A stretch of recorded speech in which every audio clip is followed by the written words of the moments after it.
Hi everyone, this is Crystal.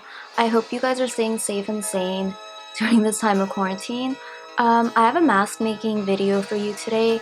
I tried making a mask at home and I thought I'd bring you guys along to show you how it was done. All you need is these patterns and some extra fabric that you have at home. If you don't have a sewing machine, that's fine. You could just sew it with your hand. It's just gonna take a little bit longer. I do own a sewing machine, so I just decided to use that as well, but it's totally okay if you don't have one. So the first step is to print these patterns out. I found these online. I'll put the link in the description box below.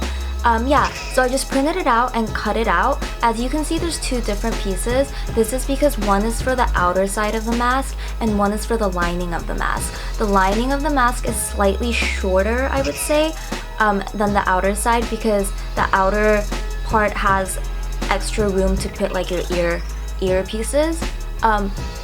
So once you have those, you want to pick your fabric. I would suggest you use something a little bit thicker and that's not so flimsy because I tried to make it with thinner fabric and it didn't really work as well. And the thicker the fabric, the more protection it's gonna give you because it'll like filter out more of the air, I think. So first I cut the outer piece of the mask. If you have a big enough fabric, you can just fold it in half because you need two pieces. So you can just fold it in half and cut one piece and cut it down the middle to make it into two pieces.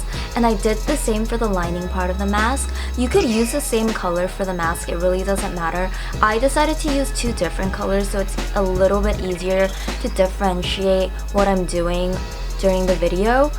Not that, but after filming it, like it kind of looks like the same color, so it's hard to see. I'm sorry about that. But yeah, afterwards, I took the outer side of the two pieces of the outer side of the mask and sandwiched them together. And you want to sew the right side, the longer side of the masks together.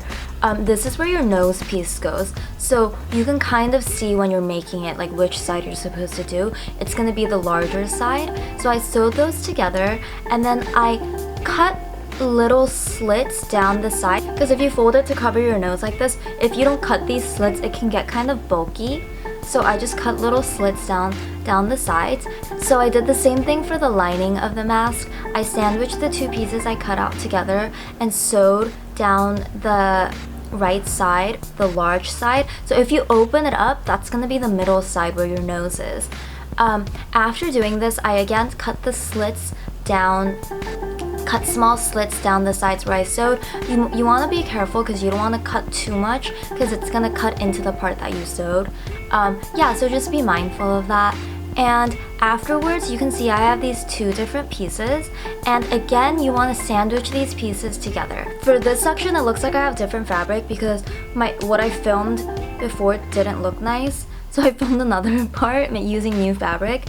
But anyways, you want to put the outside and the lining of the mask together, and so the sides that has the slits should be on the outside of each side, so when you flip it over, the clean seams are on the outside now once you flip the mask over, once you're done making it. So you want to just make sure to line the center seams together and sandwich it together and sew the outside parts, but don't sew the edges because you need the holes to put the filter in. Now, what you have to be careful or be mindful of during this time is to make sure that the half sections, like where the nose that you sew together, match up with both sides. And once you're finished sewing, you want to do the top and bottom, of course. You can flip the mask inside out. As you can see, it looks like a mask now, and all you have to do is add the earpieces. But before I added the earpieces, I used my hair straightener to iron the two pieces together so they're just like a little more flat and easier to sew the earpieces on. I don't own an iron because I only have a steam iron, so I thought using a flat iron for my hair was kind of like a hack and a nice alternative. So I flattened all the pieces down using my hair straightener, and folded the outer pieces, the two, because the outer piece of the mask has a slightly longer edge for your earpieces to go. So I folded it and hemmed it down the middle, but you want to make sure you don't close the mask up because the holes here allow you to put a filter in or allow you to put a different mask in if you'd like. After I sewed the ends together, like you can see in this video, I ended up with this mask, but without the earpieces just yet. And if you have extra surgical masks, because we all know that these masks don't protect fully against the virus because they're not N95 masks, but they do provide a nice layer of filtering. So if you have these masks at home, the great thing about the DIY mask is you could put these masks through to the DIY mask that you just made, and you end up with a mask with extra filtering. If you have a lot of surgical masks at home, you don't even need to sew the earpieces on because the surgical masks already come with earpieces. So you could use it like this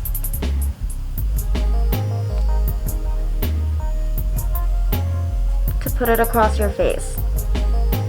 So what I did next for the earpieces is I just got some black string.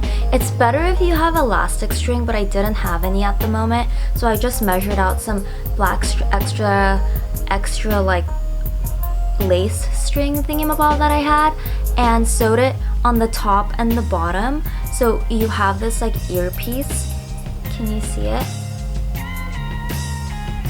Yeah. So what's important here is that you make sure you don't sew the mask shut. You want this little hole in the middle because that's where your mask, like your surgical mask or your gauze, is gonna go for extra filtering.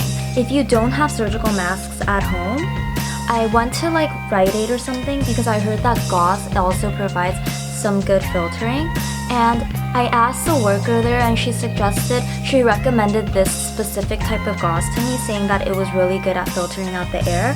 So I just have 2 pieces of gauze and I put them through one on each side, like so. And you have another mask, but this time with earpieces that have an extra layer of filtering through with the gauze. And there you have it, you have your DIY mask. And I have my little mask here with my gauze.